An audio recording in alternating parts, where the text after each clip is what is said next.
Imagina por un momento que alguien se acerca a ti y te pregunta, ¿por qué está mal robar?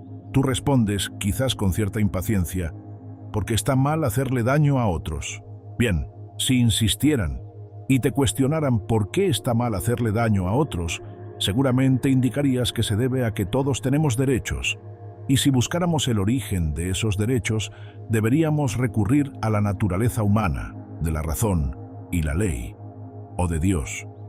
En algún punto de esa cadena de respuestas llegas a un muro que simplemente dice, así es, y ahí termina la conversación. Friedrich Nietzsche fue el filósofo que decidió no aceptar ese muro, el que tomó un martillo imaginario y comenzó a golpearlo hasta que se abrió una grieta. Y al otro lado de esa grieta no encontró ninguna verdad eterna ni ningún fundamento sólido. Encontró historia, encontró poder, encontró sangre, miedo y resentimiento. Bienvenido a la genealogía de la moral, publicada en 1887. Bienvenido a uno de los libros más incómodos, más lúcidos y más radicalmente perturbadores que se han escrito jamás sobre el ser humano. Hay una pregunta que la filosofía occidental tardó siglos en atreverse a formular de verdad. ¿Quién decidió que eso era el bien? ¿Y por qué le creímos? Esta distinción parece pequeña, pero es enorme. Tratar de entender solo ¿qué es el bien? Da por sentado que el bien existe como algo objetivo, algo que podemos descubrir si somos suficientemente sabios o suficientemente racionales. Pero indagar en quién creó el bien cambia todo el tablero, porque introduce un agente, introduce intereses, introduce historia. Nietzsche comienza la genealogía de la moral con una provocación filosófica que en apariencia suena modesta. Dice que los filósofos morales han intentado explicar el origen de nuestros valores morales, pero han cometido un error fundamental. Han confundido el origen psicológico de un valor con su justificación racional. Para comprenderlo en profundidad, pongamos un ejemplo concreto. Imaginemos que alguien estudia por qué las personas sienten compasión. Investiga, realiza encuestas, analiza el comportamiento y concluye. La compasión surgió porque en las comunidades antiguas ayudar al débil era útil para la supervivencia del grupo. Así que la compasión tiene un origen evolutivo y social. Hasta aquí bien. Pero entonces, ese investigador da un salto que Nietzsche considera ilegítimo, y por tanto la compasión es buena. De donde vino un valor, no dice nada sobre si ese valor es correcto, verdadero o universal. Eso es lo que los filósofos llaman la falacia naturalista. Pero Nietzsche va más lejos. Dice que incluso cuando explicamos el origen, los filósofos morales suelen hacer trampa, porque parten de un supuesto no examinado, que nuestros valores actuales son los correctos, y luego buscan en el pasado una justificación para ellos. Es como si un historiador del arte decidiera que la pintura impresionista es la cima del arte humano, y luego estudiara toda la historia del arte para demostrar que siempre estuvo evolucionando hacia el impresionismo. Proyecta el presente en el pasado para validar el presente. Es un círculo vicioso disfrazado de erudición. La moral que practicamos hoy, que incluye la compasión, la igualdad, el altruismo y la bondad, no es universal ni eterna. Es contingente, es histórica. Podría haber sido otra. Y de hecho fue otra durante milenios. Y esa es exactamente la pregunta que Nietzsche quiere abrir. Si nuestros valores son el resultado de un proceso histórico, pero ¿quién se beneficia hoy de que creamos que esos valores son eternos e incuestionables? Esta pregunta no es académica, es política, es existencial. Es el tipo de pregunta que, una vez que se instala en tu cabeza, no te deja dormir tranquilo. Antes de entrar en el contenido histórico de la obra, necesitamos entender la herramienta que Nietzsche está usando. Y esa herramienta se llama genealogía. Cuando escuchamos la palabra genealogía, pensamos en árboles familiares, en rastrear quiénes fueron nuestros antepasados. Y eso es exactamente lo que Nietzsche hace con los valores morales. Los trata como si fueran miembros de una familia con una historia compleja, con rupturas, traiciones, herencias no reconocidas y parientes vergonzosos que preferimos no mencionar. Pero Nietzsche es más preciso. En su vocabulario, influido profundamente por su formación como filólogo clásico, es decir, especialista en lenguas antiguas y textos griegos y latinos, la genealogía opera en dos niveles distintos que él distingue con dos palabras alemanas, Herkunft y Entstehung. Herkunft significa procedencia, proveniencia. Pregunta de dónde vienen las cosas en el sentido de su linaje, su historia acumulada. No busca un origen puro y original, sino la multiplicidad de fuerzas que han ido depositando capas sobre capas en aquello que investigamos. Es como hacer arqueología de un valor, excavar y encontrar que lo que creíamos un bloque sólido es en realidad una estratificación de sedimentos de épocas muy distintas. Entstehung, en cambio, hace referencia a la emergencia, al momento de la irrupción. No es la historia continua de algo, sino el instante discontinuo, el punto de quiebre, el momento en que algo nuevo aparece en la escena histórica no como desarrollo natural, sino como resultado de una lucha, de un conflicto, de la imposición de una fuerza sobre otra. Esta distinción es fundamental. Nietzsche no está buscando el origen verdadero de los valores morales, como si hubiera un momento fundacional puro en el que el bien fue el bien por primera vez. Eso sería volver a la trampa metafísica que quiere evitar. Nietzsche está buscando las condiciones de posibilidad de que ciertos valores se impusieran sobre otros, los mecanismos de poder que convirtieron una perspectiva particular en una verdad moral universal.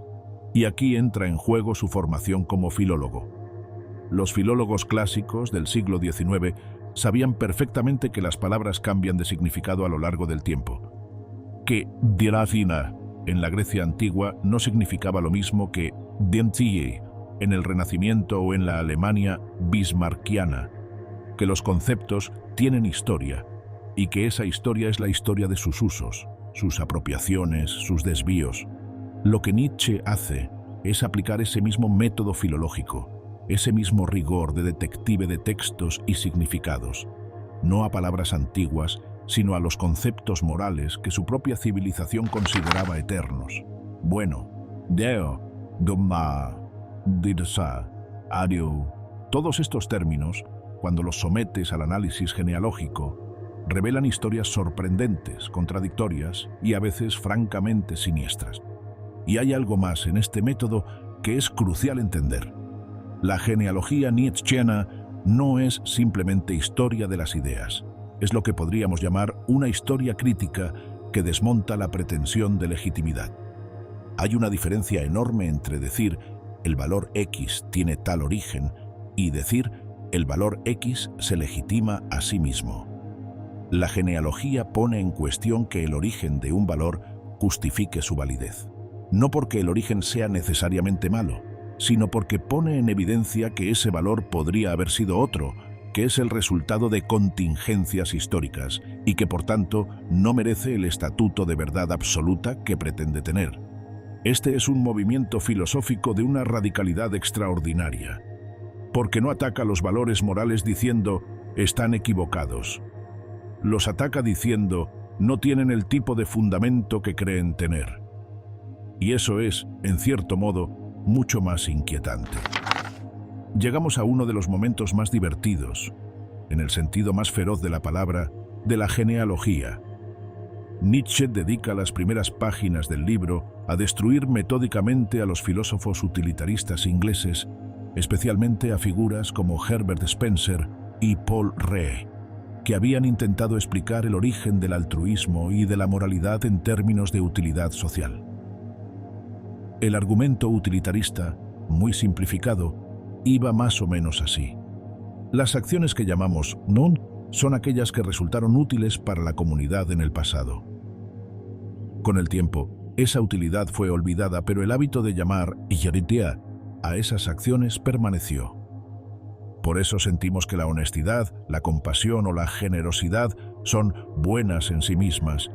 En realidad, son residuos de una utilidad olvidada que se ha grabado en nosotros como instinto moral. Nietzsche desmonta este argumento con una precisión quirúrgica. Su primera objeción es histórica. Si algo fue útil para la comunidad, ¿de qué comunidad estamos hablando?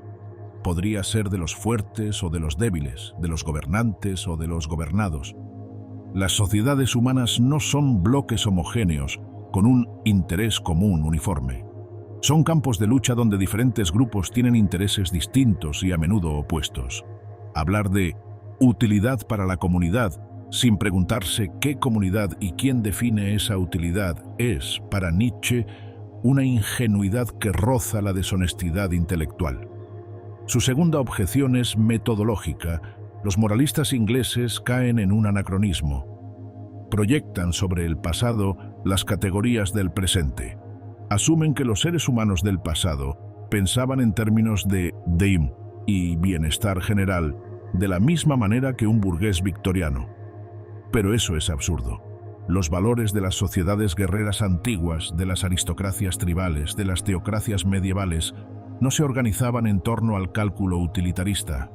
Se organizaban en torno a conceptos completamente distintos: honor, fuerza, virtud guerrera, pureza ritual, deber hacia los ancestros. Aplicar el utilitarismo como lente para entender esas sociedades es como intentar entender el ajedrez con las reglas del fútbol. Pero la tercera objeción es quizás la más profunda, y es la que conecta con el proyecto genealógico completo. Los utilitaristas ingleses, dice Nietzsche, no solo tienen un método equivocado, tienen un problema de psicología. Asumen que el altruismo y la benevolencia son los valores fundamentales que la moralidad debe explicar. Pero, ¿por qué damos por sentado que la moralidad es esencialmente altruista? Esto podría ser en sí mismo un producto histórico, una valoración que ha triunfado sobre otras valoraciones posibles. Aquí Nietzsche empieza a anticipar lo que desarrollará en el resto del libro. Que la moral que hoy consideramos centrada en la compasión, el sacrificio y la igualdad, no es la única moral posible ni necesariamente la más noble. Es la moral que ciertos grupos humanos impusieron mediante un proceso que él llamará la rebelión de los esclavos en la moral. Pero de eso hablaremos más adelante. Por ahora, basta entender que la crítica a los moralistas ingleses no es un capricho ni una disputa académica menor. Es el primer movimiento en una operación de desmantelamiento filosófico que Nietzsche realiza con la precisión y la frialdad de un cirujano. No discute con ellos sobre detalles. Les dice: vuestro proyecto entero está viciado de raíz porque asumís lo mismo que pretendéis demostrar. Si la crítica a los utilitaristas ingleses fue un puñetazo en el estómago, lo que Nietzsche hace con Kant es algo más parecido a un derrumbe controlado. No insulta a Kant, lo respeta profundamente como pensador, pero lo considera parte del mismo síntoma que quiere diagnosticar. Immanuel Kant, el gran filósofo alemán del siglo XVIII, había construido la que sigue siendo la teoría moral más influyente de la modernidad. Su idea central, expresada en el famoso imperativo categórico, era que la moral verdadera no puede depender de consecuencias, ni de sentimientos, ni de contextos culturales. La moral verdadera es un mandato de la razón pura. Actúa solo según aquella máxima que puedas querer que sea una ley universal. Es decir, haz lo que harías si quisieras que todo el mundo, en las mismas circunstancias, hiciera lo mismo. Para Kant, este imperativo no viene de la historia, ni de la biología, ni de la sociedad. Viene de la estructura misma de la razón. Es a priori, universal, necesario. Vale para todos los seres racionales en todos los tiempos y en todos los mundos posibles. Es la moral como geometría. No depende de que a ti te gusten los triángulos o de que en tu cultura los triángulos estén bien vistos. La verdad geométrica vale independientemente de todo eso. Nietzsche desmonta esto por varios flancos simultáneamente. El primer flanco es fisiológico-cultural. Dice: no existe eso que Kant llama razón pura. La razón no es un órgano separado del cuerpo, flotando en un éter metafísico, produciendo verdades universales desde ningún lugar. La razón es una función de un organismo vivo, con una historia evolutiva, con necesidades, con miedos, con deseos. El ser humano que razona es siempre un ser humano concreto, criado en una cultura, moldeado por una tradición, habitado por pulsiones que no controla, y los juicios morales que ese ser humano produce como dictados de la razón son, en realidad, racionalizaciones post hoc de disposiciones y valoraciones que ya estaban ahí antes de que la razón empezara a trabajar. Esto es un argumento que hoy, con la neurociencia y la psicología evolutiva, nos suena familiar. Sabemos que los juicios morales a menudo se forman de manera intuitiva y rápida, y que la razón llega después para justificarlos. El filósofo Jonathan Haidt lo llamaría, más de un siglo después de Nietzsche, el perro movido por la cola. La razón es la cola, el perro son nuestros instintos y emociones morales. Nietzsche llegó a una conclusión similar por el camino de la filología y la psicología histórica, no de la neurociencia, pero con una agudeza que sigue siendo asombrosa. El segundo flanco es el que podríamos llamar la crítica a la voluntad de verdad. Nietzsche pregunta, ¿por qué queremos tanto creer que existe una moral universal? Ya que nos resulta tan atractiva la idea de que hay un imperativo categórico, una ley moral que vale para todos y que ninguna contingencia histórica puede tocar. Nietzsche propone que esa creencia es psicológicamente confortante. Nos libera del vértigo de la contingencia moral, de la angustia de pensar que quizás nuestros valores son simplemente los valores de nuestra tribu, de nuestra época, de nuestra clase social. La voluntad de creer en una moral absoluta, lo que Nietzsche llamará en otras obras la voluntad de verdad, es para él un síntoma de una psicología que no puede tolerar la incertidumbre, que necesita apoyarse en fundamentos eternos porque le aterra la posibilidad de que no haya fundamentos. Y Nietzsche, que no tiene ningún problema en mirar al abismo sin parpadear, le dice a esa psicología: tu miedo no es una prueba de que el fundamento existe, es simplemente tu miedo. El tercer flanco, quizás el más sutil, es la crítica al deber incondicionado. Kant hace del deber, es decir, el cumplimiento de la ley moral por respeto a la ley, no por inclinación ni por interés, la piedra angular de su ética. El ser moralmente bueno no es el que hace el bien porque le apetece o porque le conviene, sino el que lo hace porque es su deber, aunque le cueste, aunque vaya en contra de todos sus deseos. Nietzsche ve en esto algo profundamente sospechoso. Esta glorificación del deber, del sacrificio de uno mismo a una ley abstracta, de la negación de los propios instintos en nombre de un imperativo externo. Esto es, en esencia, una forma particularmente sofisticada de lo que él llamará más adelante el ideal ascético. Entonces, ¿no hay en el kantismo una especie de sadismo moral disfrazado de racionalismo? Kant fue, en el fondo, un pastor protestante que ha cambiado a Dios por la razón, pero ha conservado intacta la estructura psicológica del pecado, la culpa y el sometimiento a una autoridad superior. Esta lectura de Kant puede parecer injusta, y en ciertos aspectos lo es, ya que hay en el kantismo mucha más riqueza de la que Nietzsche le concede. Pero como diagnóstico psicológico de cierta tendencia de la filosofía moral occidental, es brutalmente certero. Hay algo en la tradición ética que va de Platón a Kant a las morales modernas del deber que Nietzsche identifica correctamente. La desconfianza sistemática hacia los instintos, el cuerpo, el placer, la afirmación de la vida. Y esa desconfianza, dice, no es sabiduría, es un síntoma. Es el síntoma de una cultura que ha llegado a valorar la negación de sí misma como la forma suprema de virtud. Primer tratado. La creación aristocrática del bien. Hasta ahora hemos hablado de método. Hemos visto cómo Nietzsche desmonta las grandes tradiciones filosóficas que pretendían explicar el origen de nuestros valores morales. Los utilitaristas ingleses con su psicología ingenua del interés común, Kant con su razón pura flotando fuera del tiempo y del cuerpo. Los hemos visto caer, uno a uno, bajo el análisis genealógico, pero Nietzsche no destruye solo, también construye, o más precisamente, excava.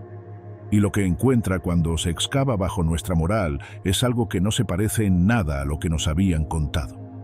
Porque la historia real del bien y del mal no empieza con compasión, ni con solidaridad, ni con cálculo racional. Empieza con poder, con fuerza, con la mirada soberbia de quien se sabe en la cima. Empieza con los nobles. Imagina una sociedad muy anterior a la nuestra, una sociedad sin estados modernos, sin iglesias institucionales, sin filosofía académica. Una sociedad organizada en torno a una jerarquía simple y brutal. Los que tienen poder y los que no lo tienen. Los aristócratas, los guerreros, los señores, llámalos como quieras, y el resto. El pueblo llano, los trabajadores, los esclavos. En esa sociedad, según Nietzsche, nació por primera vez la distinción entre Lato y Manfred. Pero esa distinción no significaba lo que hoy creemos que significa. Bueno, no era un juicio sobre acciones, era un juicio sobre personas. Y más concretamente, era el juicio que la clase dominante hacía sobre sí misma. El noble, el guerrero, el aristócrata, se mira a sí mismo y dice, soy bueno. No lo dice en relación a nadie. No lo dice porque haya comparado sus acciones con una ley moral universal. Lo dice porque siente su propia plenitud vital, su fuerza, su salud, su capacidad de actuar sobre el mundo. Bueno, es, en su origen más primitivo, una palabra de autoafirmación. Es el grito de un ser vivo que se siente vivo de verdad, que se experimenta a sí mismo como digno de existir, como portador de valor. Nietzsche llama a esto valoración activa. El noble no mira al otro para saber quién es, mira hacia adentro, hacia su propia potencia, y desde ahí define el valor. El otro, el vulgar, el débil, el plebeyo, aparece solo después, como contraste, como sombra. No como punto de partida, sino como consecuencia. El noble dice primero, yo soy bueno, y solo después, casi como nota al pie, añade, y aquellos que son distintos a mí, aquellos que carecen de lo que yo tengo, son inferiores, son bajos. Esta es la clave que Nietzsche quiere que entendamos. La diferencia entre una valoración que parte de sí misma y una valoración que parte del otro. Una moral que nace de la afirmación y una moral que nace de la negación. Una moral que dice sí a la vida y una moral que dice no al enemigo. El noble define el bien desde la abundancia. Lo que veremos después define el bien desde la carencia, desde el odio, desde la incapacidad de actuar directamente sobre el mundo. Y hay un elemento más en la psicología del noble que Nietzsche subraya con insistencia: el olvido activo. El noble no guarda rencor, no puede permitirse el lujo del resentimiento, no porque sea más virtuoso en el sentido cristiano, sino porque tiene demasiada energía dirigida hacia adelante. El que puede actuar sobre el mundo no necesita rumiar el pasado. Descarga su agresividad de forma directa y luego sigue adelante. El olvido no es para él debilidad ni ingenuidad, es salud. Es la salud de quien no necesita envenenar el presente con agravios del pasado porque confía en su capacidad de hacer frente al futuro. Aquí es donde Nietzsche hace algo que ningún filósofo moral anterior se había molestado en hacer de forma sistemática. Abre el diccionario, o más precisamente, abre varios diccionarios de lenguas antiguas y los usa como archivo histórico del poder. La idea es sencilla pero devastadora. Sidsam Omena tuvo originalmente el significado que Nietzsche propone: autoafirmación aristocrática, nobleza, fuerza. Entonces debería quedar un rastro de ese significado en las propias palabras que usaron las culturas antiguas. Y ese rastro existe. En casi todas las lenguas indoeuropeas que Nietzsche examina, la palabra que significa de los as está etimológicamente ligada a palabras que significan asontalina, intana, de alta cuna, nabnana. En griego, la palabra estlos, que significa didicotanos, está emparentada con términos que aluden al ser, a la realidad, a la substancia. Lo bueno es lo que verdaderamente es, lo que tiene consistencia, frente a lo que es poca cosa, lo que apenas existe. En latín, bonus conecta con un campo semántico que algunos filólogos vinculan con duellum, el guerrero. En el sánscrito antiguo, el término que corresponde a Deus está relacionado con la casta guerrera y con la posición social privilegiada. En alemán, Gut, que también significa bueno, tiene raíces que apuntan hacia el linaje, hacia el origen noble, hacia el de buena familia. Y la palabra alemana que Nietzsche más examina en este contexto es la que designa lo opuesto a bueno en ese sistema original, schlecht. Hoy en alemán moderno, schlecht significa simplemente die, pero en su origen significaba algo muy diferente: común, vulgar, simple, llano, del pueblo raso. No malvado, no perverso, solo de bajo origen. Esto es fundamental para entender lo que Nietzsche está argumentando. En la moral aristocrática originaria, la oposición no es entre el bien y el mal en el sentido moral que nosotros entendemos. Está entre lo noble y lo vulgar, entre lo distinguido y lo común, entre quien tiene plenitud vital y quien carece de ella. No hay juicio moral sobre las intenciones del pobre, del esclavo, del plebeyo. Hay simplemente constatación de una diferencia de rango, de fuerza, de ser. El lenguaje, dice Nietzsche, es el archivo más honesto de la historia del poder. Cuando seguimos la pista de las palabras a través del tiempo, encontramos los estratos de significado que las épocas anteriores depositaron en ellas. Y esos estratos revelan que nuestra moral, que pretende hablar de virtudes universales del alma, creció sobre el suelo de una distinción social entre clases, entre castas, entre vencedores y vencidos.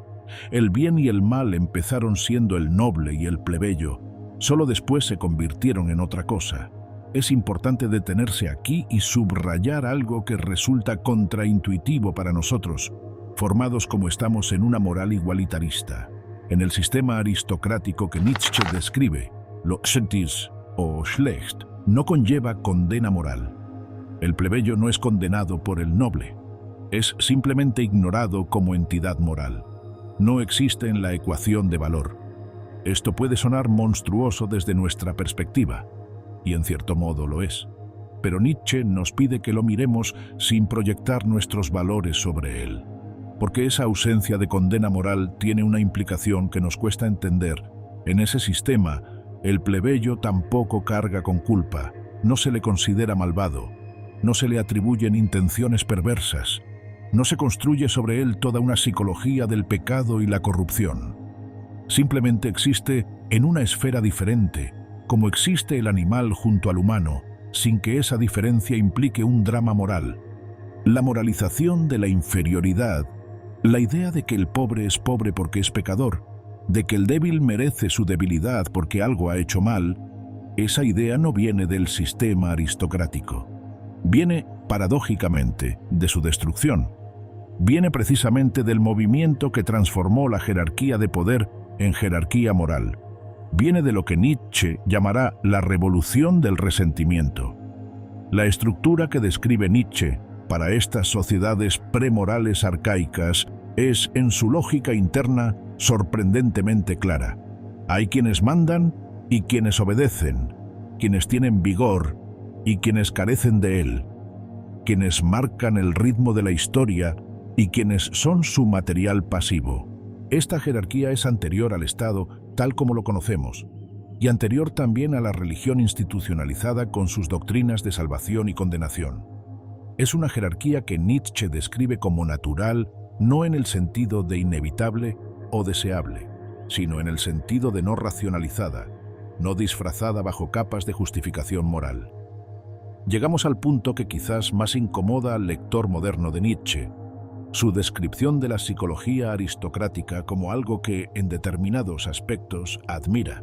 Y hay que ser muy cuidadoso aquí, porque es donde más fácilmente se malinterpreta a Nietzsche y donde más fácilmente se le puede usar de manera distorsionada. Nietzsche no está diciendo que la aristocracia antigua fuera buena y que debamos volver a ella. No está romantizando la violencia ni justificando la opresión. Lo que está haciendo es algo más analítico. Identificar en la psicología aristocrática ciertas características que considera psicológicamente saludables, en contraste con las características que encontrará en la psicología del resentimiento. ¿Cuáles son esas características? Básicamente tres: La primera es la espontaneidad evaluadora. El noble genera valores desde sí mismo, desde su propia experiencia, sin necesitar la aprobación del otro ni la negación del otro como punto de partida. Valora afirmativamente.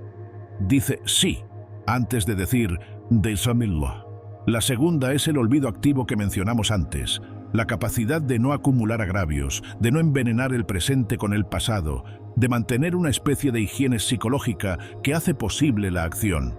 Y la tercera es la ausencia de resentimiento como motor psicológico. El resentimiento es, para Nietzsche, una de las fuerzas más destructivas de la historia humana.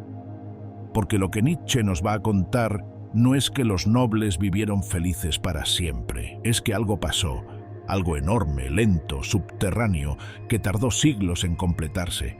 Una revolución que no se hizo con espadas, sino con palabras, con conceptos, con la paciencia infinita del que no puede actuar directamente y aprende a actuar de otra manera.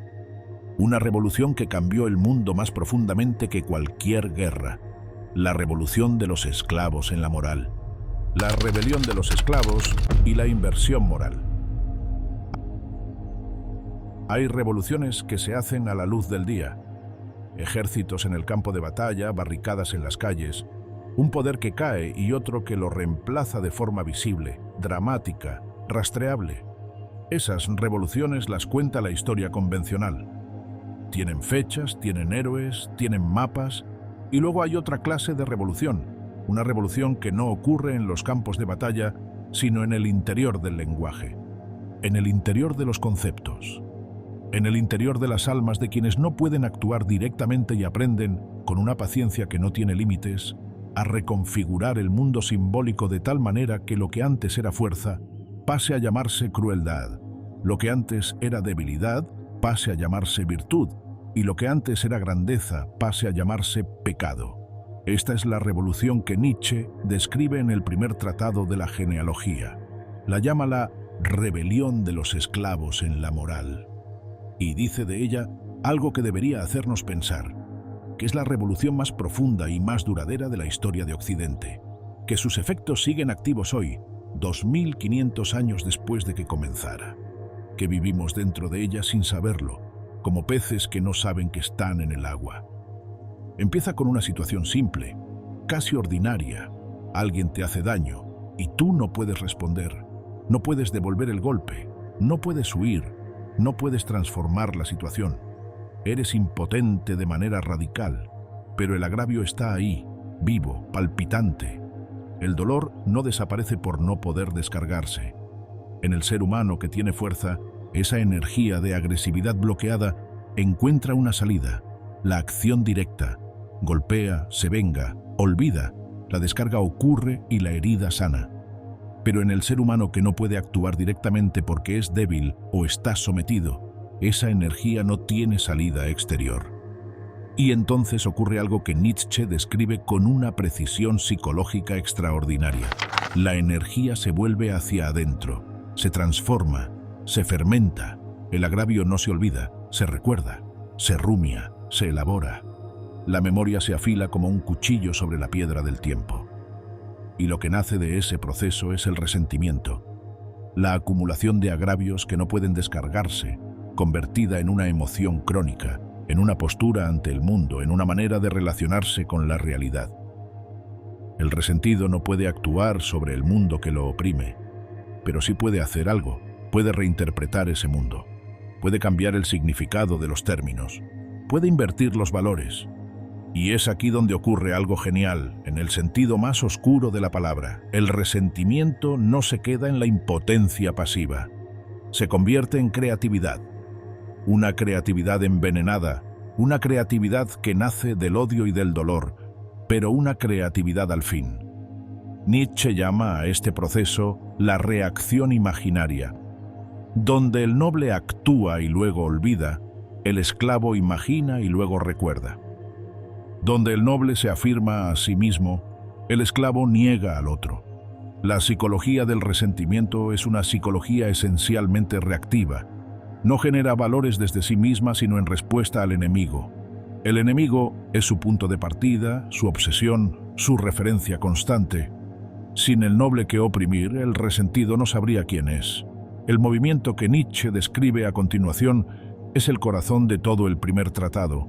Lo llama la transmutación de todos los valores, o Umbertung aller Werte, aunque esta expresión alcanzará su máxima elaboración en obras posteriores.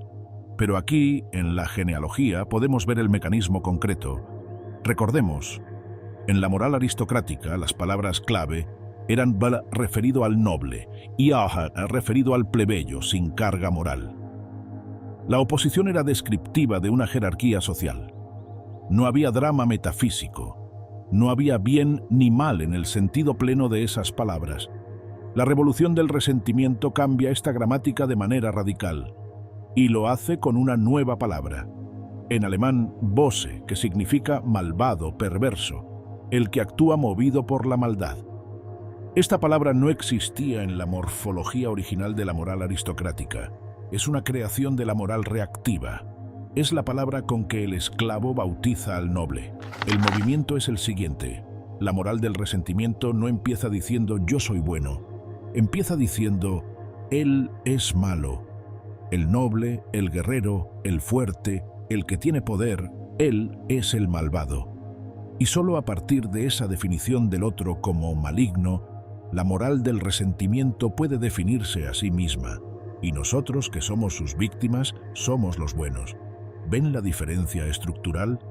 En la moral aristocrática, primero el sí a uno mismo, luego el das la al otro como contraste. En la moral del resentimiento, primero el diente al otro como enemigo, luego el sí a uno mismo como consecuencia. El bien ya no es autoafirmación, es negación del adversario. Y el adversario no es simplemente inferior o diferente, es perverso, es malvado, es el portador del mal. Esta inversión semántica tiene consecuencias psicológicas e históricas enormes, porque convierte al poderoso en sospechoso por definición. La fuerza ya no es valor, es amenaza. La salud ya no es plenitud, es arrogancia. La capacidad de imponerse ya no es virtud, es brutalidad. Todo lo que antes era signo de valor pasa a ser signo de maldad. Y todo lo que antes era signo de inferioridad pasa a ser signo de bondad y de pureza. Nietzsche lo describe con una imagen extraordinariamente visual, el águila y el cordero. Las aves de presa atacan a los corderos. Eso es lo que hacen. Nadie le reprocha al cordero que no ataque al águila, ni al águila que se comporte como águila. Pero si los corderos desarrollaran un sistema moral y pudieran hablar, dirían: el águila es malvada. Su fuerza es la perversión, y nosotros, que somos débiles e inofensivos, somos buenos. Lo cual es, desde la perspectiva del águila, un absurdo. No hay mérito en no poder volar. Pero esa es exactamente la inversión que ocurre. La impotencia se convierte en bondad, la debilidad en virtud, el no poder actuar en elección moral. Y esta inversión no es inocente. Es la maniobra más inteligente de la historia del espíritu humano. Nietzsche identifica el origen histórico concreto de esta revolución en el pueblo judío de la antigüedad. Y aquí hay que ser muy precisos porque este es el punto donde más frecuentemente se ha malinterpretado a Nietzsche, a veces de manera deliberada y con consecuencias históricas atroces. Nietzsche no está haciendo antisemitismo, todo lo contrario. Detestaba el antisemitismo con una intensidad que lo llevó a romper con su propio cuñado, que era un antisemita militante. Lo que Nietzsche describe es un movimiento filosófico e histórico de transformación de valores y lo identifica en el judaísmo antiguo, específicamente en la tradición profética y en el período del exilio babilónico, con la misma mezcla de fascinación y horror que le produce cualquier fenómeno histórico de gran potencia. El argumento es el siguiente: el pueblo judío antiguo era, en términos de poder político, un pueblo oprimido, dominado primero por Egipto, luego por Asiria, luego por Babilonia, luego por Persia, luego por Grecia, finalmente por Roma. Un pueblo que había conocido la esclavitud, el exilio, la destrucción de su templo, la dispersión. Un pueblo que tenía todos los motivos del mundo para desarrollar la psicología del resentimiento. Y lo que hizo ese pueblo a través de sus profetas, de sus textos sagrados, de su tradición intelectual y religiosa, fue elaborar la más completa y radical inversión de valores que la historia conoce. El sufrimiento dejó de ser signo de maldición y pasó a ser signo de elección divina. La pobreza dejó de ser señal de inferioridad y pasó a ser señal de pureza. Los oprimidos dejaron de ser los inferiores y pasaron a ser el pueblo elegido por Dios, destinado a heredar la tierra cuando los poderosos fueran destruidos. Bienaventurados los pobres, bienaventurados los mansos, bienaventurados los que lloran. Esta gramática de la bienaventuranza que conocemos del Sermón de la Montaña es, para Nietzsche, la culminación de ese proceso. Es la fórmula perfecta de la inversión moral. Los que no tienen nada en el orden de este mundo serán los que lo tengan todo en el orden del reino de Dios. Nietzsche no dice que esto sea mentira en sentido psicológico o sociológico.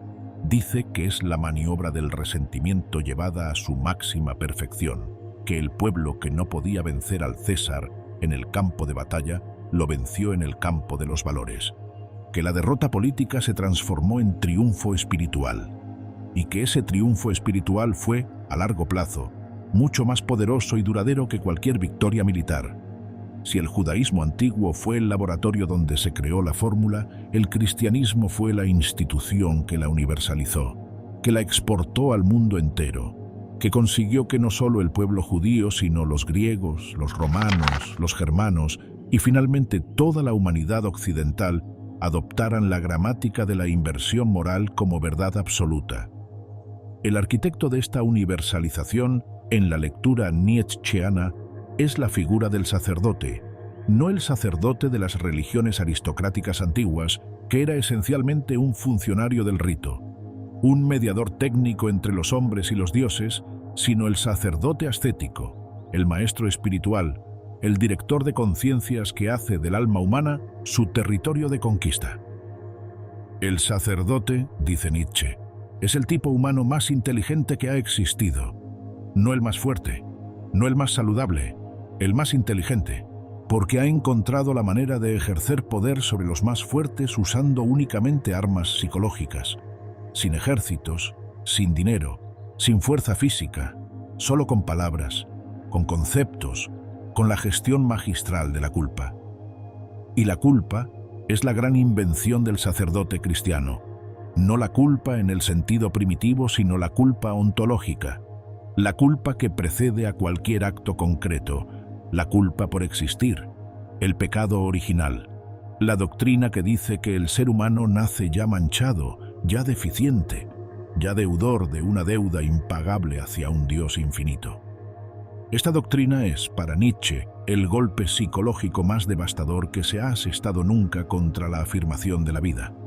Porque no solo pone en cuestión actos particulares, pone en cuestión el valor de la existencia misma. El ser humano que interioriza el pecado original se convierte en un ser que se avergüenza de sus instintos, de su cuerpo, de su deseo, de su voluntad de poder. Se convierte en un ser que considera su propia naturaleza como fuente de mal, que necesita ser redimido de sí mismo. El precepto del amor al enemigo es, en esta lectura, la expresión más sofisticada de la moral del resentimiento. Porque el amor al enemigo no es ausencia de resentimiento, es su transmutación más perfecta. En lugar de odiar al opresor de manera directa, el sometido aprende a bayasare.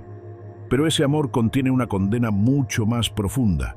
El opresor no solo es derrotado militarmente, es moralmente condenado. Se le bitzen, lo que implica que ha cometido una falta imperdonable.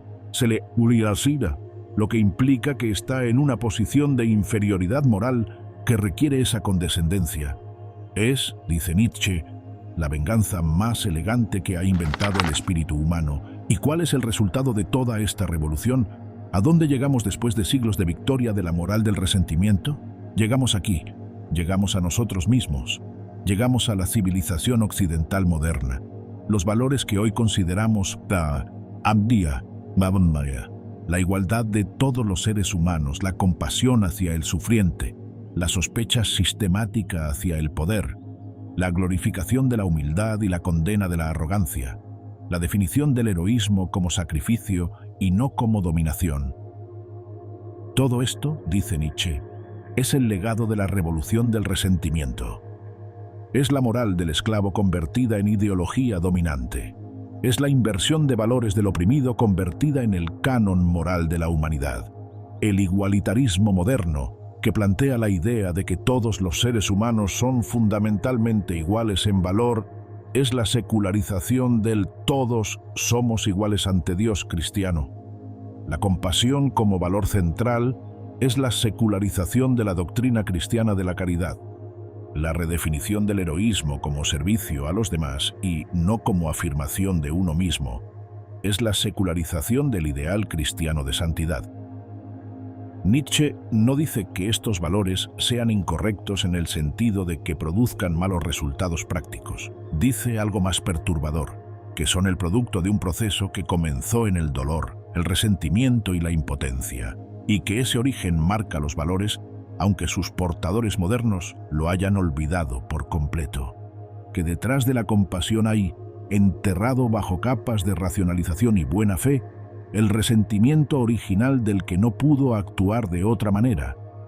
Y dice también que esta moral ha tenido consecuencias para la especie humana que merecen ser examinadas sin complacencia. Ha producido un tipo humano que Nietzsche describe como el hombre del rebaño, conformista, temeroso de la excelencia, sospechoso de la diferencia, cómodo en la mediocridad compartida. Un ser que ha interiorizado tan profundamente la desconfianza hacia sus propios instintos que ya no sabe qué quiere, que ya no confía en sus propias valoraciones, que necesita la aprobación constante del grupo para saber si está haciendo bien.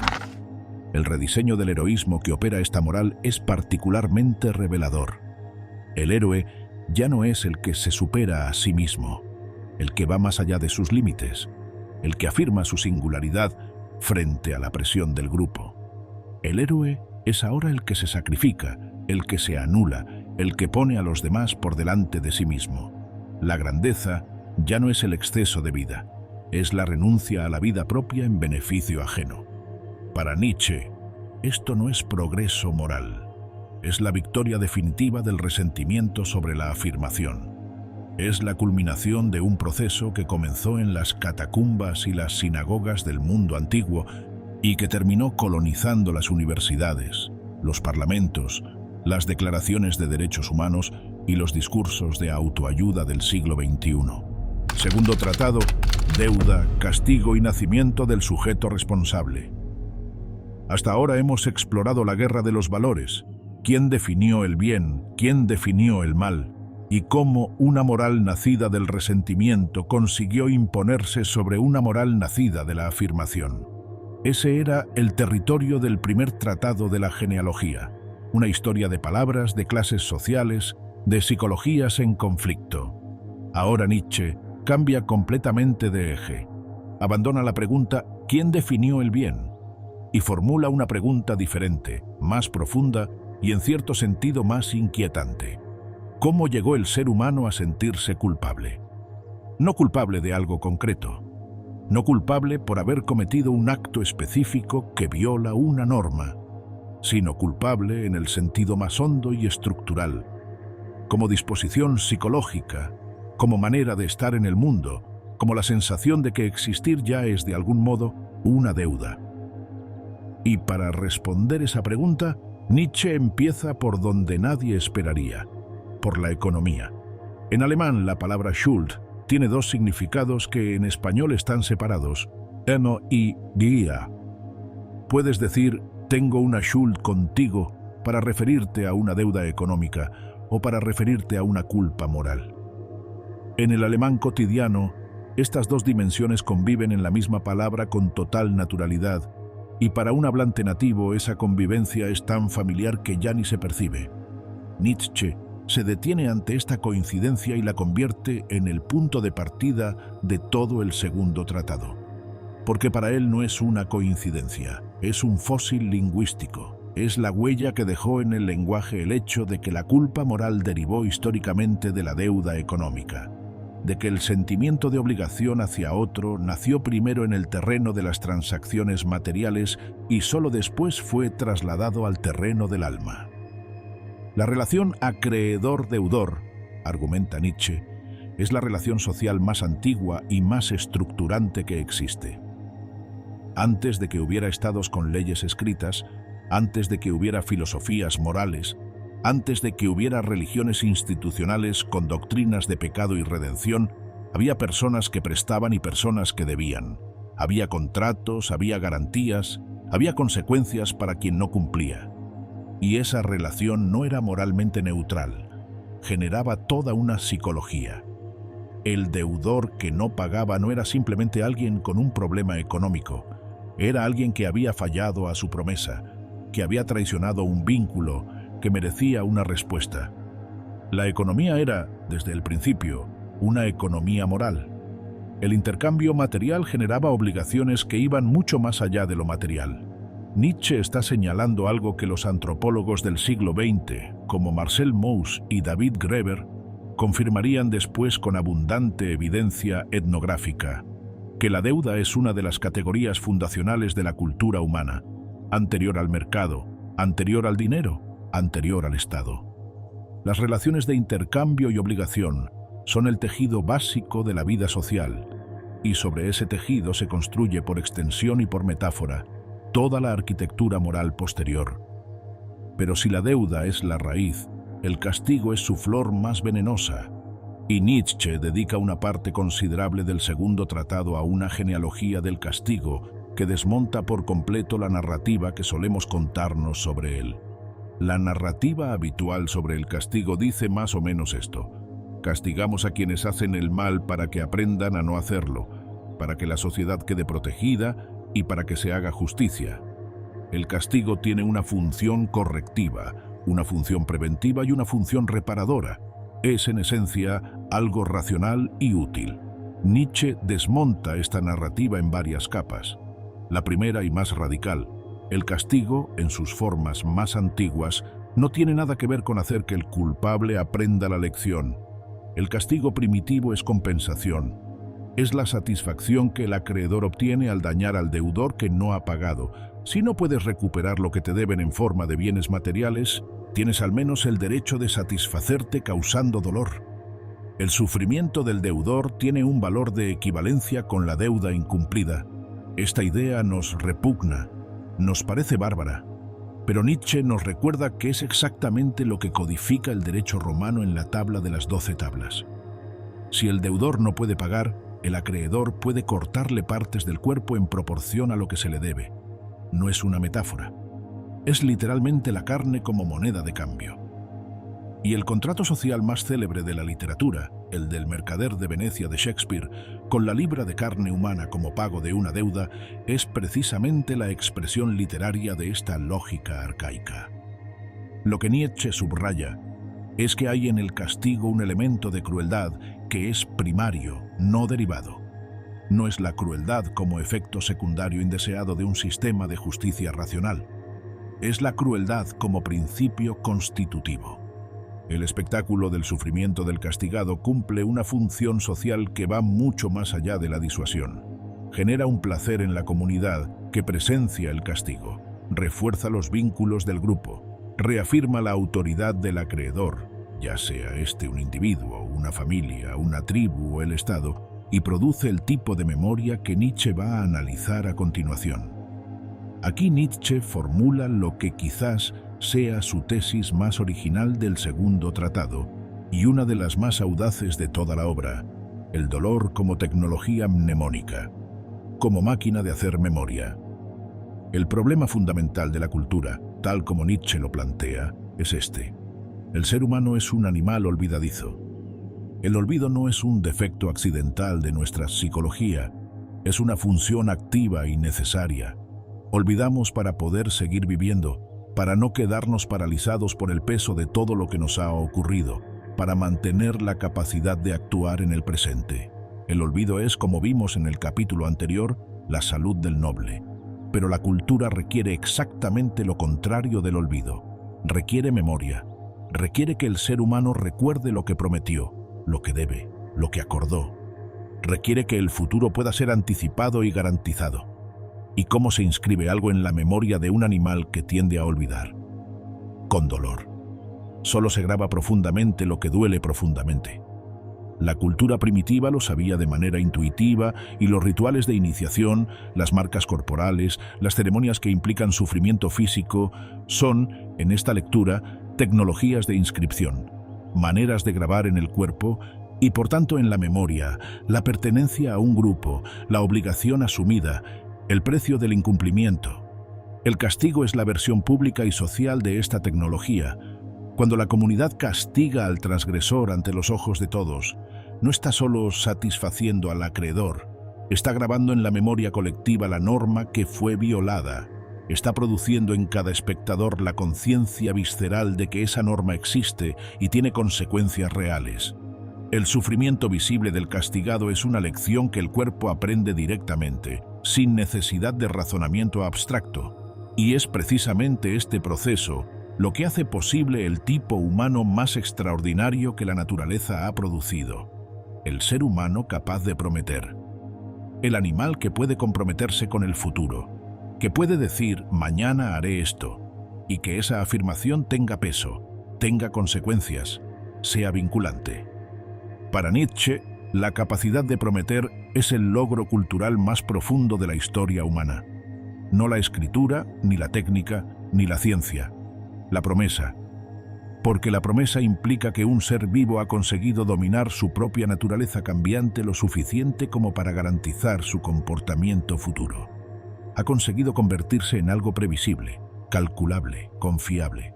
Ha surgido el sujeto responsable, el individuo que puede ser interpelado por sus actos pasados y que puede comprometerse con actos futuros. Y el precio de ese logro extraordinario ha sido lo que Nietzsche describe. Siglos de dolor, de castigo, de inscripción violenta de normas en cuerpos que tendían al olvido. La responsabilidad moral no es un don natural del ser humano. Es el resultado de un proceso disciplinario brutal y larguísimo. Somos animales responsables porque nos hicieron responsables, porque el dolor nos enseñó a recordar, y el recuerdo nos hizo previsibles, y la previsibilidad nos hizo aptos para la vida social. El último gran movimiento del segundo tratado es una crítica feroz a la teoría contractualista del Estado, que en tiempos de Nietzsche constituye el fundamento de prácticamente toda la filosofía política liberal. La idea de que el Estado nació de un contrato social, de un acuerdo voluntario entre individuos libres que decidieron ceder parte de su libertad natural a cambio de protección y orden. Nietzsche dice que esto es una fábula conveniente para los que ya viven dentro del Estado y quieren legitimarlo retrospectivamente, pero históricamente inverificable y psicológicamente ingenua. El Estado no nació de ningún contrato, nació de la conquista. Una minoría organizada, con capacidad de violencia coordinada, se impuso sobre una mayoría desorganizada y estableció un orden. No preguntó, no negoció, llegó, se instaló y comenzó a nombrar las cosas. Esto es la ley, esto es el crimen, esto es el castigo, esto es la deuda. Lo que el Estado hace, una vez establecido, es estabilizar y codificar las normas que antes dependían de la fuerza bruta de relaciones individuales. Convierte la lógica acreedor-deudor en un sistema jurídico. Convierte la venganza privada en justicia pública. Convierte el castigo discrecional del más fuerte en pena proporcional al delito. Y en ese proceso produce algo genuinamente valioso. La previsibilidad, la seguridad, el marco dentro del cual la cultura puede florecer. Pero lo que nunca debemos olvidar, insiste, es el origen. El Estado de Derecho no brotó del suelo como una planta natural, nació de la sangre y de la imposición. Y quienes hoy administran ese Estado son los herederos de esa violencia fundacional, aunque lleven trajes y hablen el lenguaje de los derechos humanos. Hemos visto cómo el ser humano se convirtió en un animal capaz de prometer, capaz de responsabilizarse, capaz de sentirse deudor. Hemos visto el origen violento de esa transformación. Ahora llegamos al punto de mayor densidad psicológica de toda la genealogía. Llegamos al lugar donde esa violencia exterior se vuelve interior, donde el instrumento de control deja de ser el verdugo que está fuera y se convierte en la voz que habla desde adentro. Llegamos a la mala conciencia. Imagina un animal salvaje al que de pronto encierras en una jaula. Sus instintos siguen ahí, la agresividad, el impulso de cazar, de dominar, de descargar su energía sobre el mundo. Pero la jaula no lo deja. El animal no puede hacer lo que su naturaleza le pide. ¿Qué ocurre con esa energía que no tiene salida? Nietzsche usa exactamente esta imagen para describir lo que le ocurrió al ser humano cuando fue incorporado a las estructuras del Estado y la sociedad organizada. Durante milenios, el ser humano vivió en condiciones donde sus instintos más básicos podían descargarse de manera más o menos directa. En las guerras tribales, en la caza, en las jerarquías violentas de las comunidades primitivas. Pero el Estado, con sus leyes, su monopolio de la violencia y sus normas de convivencia, bloqueó esas salidas. De pronto, esos instintos ya no podían descargarse hacia afuera.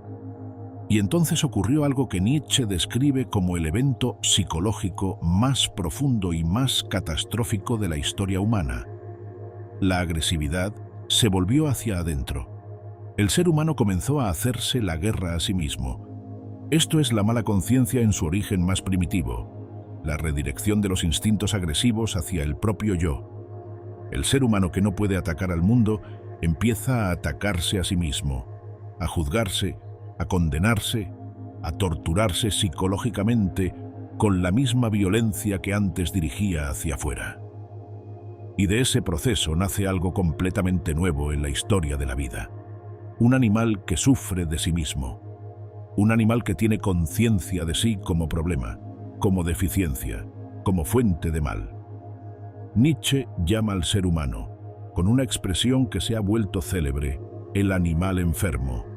No enfermo en el sentido biológico, enfermo en el sentido de que es el único animal del planeta que no tiene una relación directa y sin fricción con su propia naturaleza, que se pelea consigo mismo, que siente vergüenza, culpa y angustia existencial, que puede querer suicidarse. Los animales no se suicidan, los animales no sienten vergüenza de sus instintos, solo el ser humano. El animal que interiorizó la violencia que no pudo descargar hacia afuera, ha llegado a esa situación paradójica de ser su propio adversario más implacable. La mala conciencia en su estado bruto es sufrimiento sin sentido. Es dolor psicológico que no sabe por qué existe, que no tiene nombre, que no puede explicarse a sí mismo. El ser humano que sufre de sí mismo necesita, antes que nada, una interpretación de ese sufrimiento.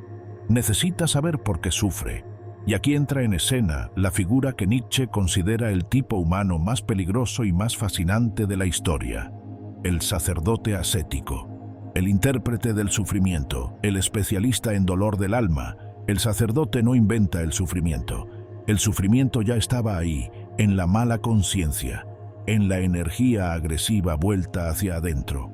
Lo que el sacerdote hace es darle una interpretación, y la interpretación que ofrece es esta: sufres porque eres culpable. Llevas dentro de ti algo que está fundamentalmente mal. Tus instintos, tus deseos, tu cuerpo, tu voluntad de poder, todo eso es la fuente del mal. Tu sufrimiento no es accidental, es el signo de tu deficiencia ontológica. Eres un pecador. Esta interpretación es, desde la perspectiva de Nietzsche, un golpe de genialidad psicológica de consecuencias incalculables, porque hace algo extraordinario, da sentido al sufrimiento.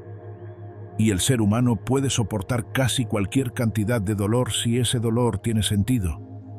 Lo que no puede soportar es el dolor sin sentido, el sufrimiento absurdo, el vacío que no explica nada. El sacerdote le dice al que sufre: sí, sufres. Y hay una razón. Has pecado. Dios está insatisfecho contigo. Pero hay una solución. La penitencia, la oración, la mortificación, la confesión. Hay un camino hacia la redención.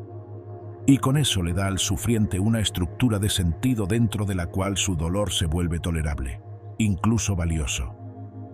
El que sufre ya no es simplemente un desgraciado, es un alma en proceso de purificación.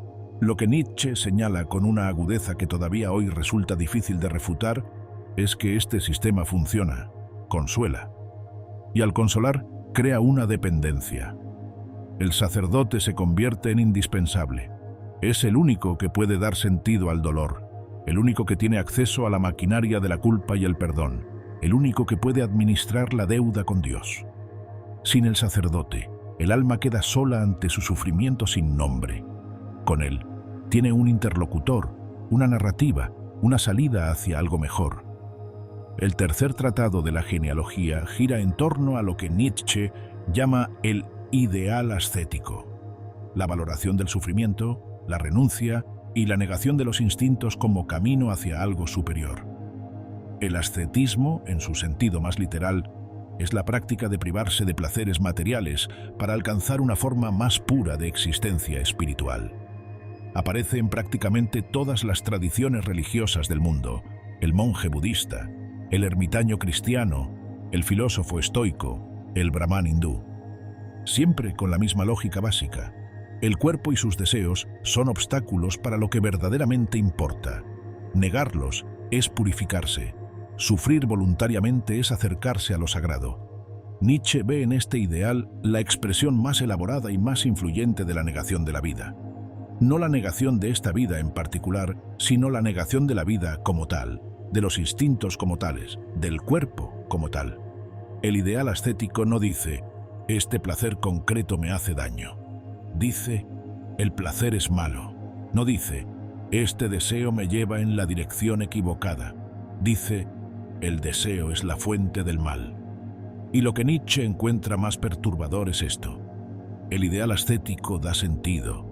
El sufrimiento, que de otra manera sería absurdo e insoportable, se convierte, bajo el ideal ascético, en el camino hacia la verdad, la pureza, la salvación o la iluminación. El que sufre voluntariamente no es un masoquista, es un buscador espiritual. El dolor se convierte en moneda de cambio para algo que vale más que el placer. Y eso hace que el sufrimiento sea, paradójicamente, deseable. Esta es la inversión más profunda que Nietzsche identifica en la cultura occidental. Hemos llegado a preferir el sufrimiento a la plenitud, la renuncia al goce, la negación a la afirmación.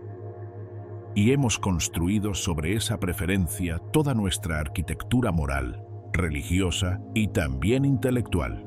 Aquí viene el movimiento más inesperado y más provocador del tercer tratado. Después de haber analizado el ideal ascético en sus formas religiosas, Nietzsche vuelve su mirada hacia un lugar donde nadie esperaría encontrarlo: la ciencia moderna. La ciencia, nos dice Nietzsche, no es el antídoto del ideal ascético, es su heredera más fiel, es el ascetismo secularizado, es la renuncia a todo lo subjetivo, a todo lo interesado, a toda perspectiva particular en nombre de la verdad objetiva y universal. El científico que dedica su vida a descubrir la verdad, que renuncia a la comodidad y a las ilusiones consoladoras para mirar la realidad tal como es, ¿no está practicando exactamente la misma disciplina de negación que el monje que renuncia a los placeres del mundo para contemplar a Dios? La voluntad de buscar la verdad es, para Nietzsche, el último avatar del ideal ascético. Es la fe religiosa que ha perdido a Dios pero ha conservado su estructura psicológica, el sacrificio del yo inmediato y sus ilusiones en el altar de algo más alto. Antes ese algo más alto era Dios. Ahora es la verdad con mayúscula, y aquí aparece el nihilismo en su forma más paradójica. La ciencia moderna, al aplicar sus métodos a la religión, ha disuelto las bases sobre las que la religión operaba. Ha demostrado que muchas de las afirmaciones religiosas son falsas o inverificables. Ha matado a Dios, en el sentido de que ha hecho imposible creer en Él de manera ingenua para las personas intelectualmente honestas. Pero al hacer eso, la ciencia ha destruido también el principal sistema que daba sentido al sufrimiento, que justificaba los valores morales, que hacía el mundo habitable. Y la ciencia no ofrece nada a cambio. No puede decirte por qué el sufrimiento tiene valor. No puede decirte por qué deberías ser bueno. No puede darte un sentido para tu vida. Puede describir cómo funciona el universo con precisión increíble, pero no puede decirte qué significa existir en él. Este es el nihilismo que Nietzsche diagnostica en la modernidad. No el nihilismo declarado del que dice abiertamente que nada tiene sentido. sino el nihilismo implícito del que ha destruido los fundamentos del sentido sin construir nada que los reemplace. El hombre moderno vive en el vacío que dejó Dios al marcharse y llena ese vacío con trabajo, con consumo, con entretenimiento, con ideologías políticas que son sucedáneos secularizados de la religión, pero sin atreverse a mirar de frente la pregunta que Nietzsche considera ineludible. ¿Por qué sigo queriendo algo? ¿Qué estoy afirmando con mi existencia? Llegamos al final, y Nietzsche no nos da una respuesta fácil, no nos ofrece un sistema moral alternativo listo para usar. No nos dice, descarta la moral del resentimiento y adopta esta otra. Eso sería hacer exactamente lo que critica, imponer valores sin examinar su fundamento. Lo que sí hace es señalar la dirección de una posibilidad. La llama la transvaloración de todos los valores. No la destrucción de los valores, sino su recreación desde un punto de partida radicalmente diferente. Desde la afirmación en lugar del resentimiento. Desde la plenitud en lugar de la carencia. Desde el sí a la vida en lugar del no al cuerpo y a los instintos. La crisis de valores de la modernidad, es decir, lo que Nietzsche llama la muerte de Dios, y el vacío axiológico que le sigue, no es para él un desastre sin más, es también una oportunidad. La oportunidad de examinar por primera vez en la historia occidental nuestros valores con honestidad radical. De preguntarnos no solo qué debemos hacer, sino por qué queremos lo que queremos y qué tipo de ser humano estamos produciendo con los valores que cultivamos. La genealogía de la moral es, en ese sentido, no un libro de ética, sino un libro de diagnóstico. Un análisis clínico de la cultura occidental que intenta identificar qué hay de saludable y qué hay de enfermizo en la manera en que hemos construido nuestra relación con los valores. Y lo que propone al final es la posibilidad de un ser humano que valore desde la abundancia y no desde la escasez, que afirme en lugar de negar, que cree en lugar de resentir. ¿Es esto posible? ¿Es deseable? ¿Cómo se traduce en términos concretos? Esas preguntas Nietzsche las deja abiertas. Y esa apertura no es un defecto de su pensamiento, es su mayor virtud filosófica, porque la filosofía que ya tiene todas las respuestas ha dejado de ser filosofía, se ha convertido en catecismo. Lo que Nietzsche nos deja, al cerrar la genealogía de la moral, es una pregunta que no tiene fecha de caducidad. Si nuestros valores son el resultado de un proceso histórico de luchas, resentimientos e inversiones, ¿somos capaces de hacernos responsables de ellos? De elegirlos en lugar de simplemente heredarlos, de crear, por primera vez, valores que nazcan de lo mejor que somos en lugar de lo peor que hemos padecido. Esa es la pregunta que Nietzsche lanzó al siglo XX, alcanza al XXI y probablemente a todos los siglos que vengan.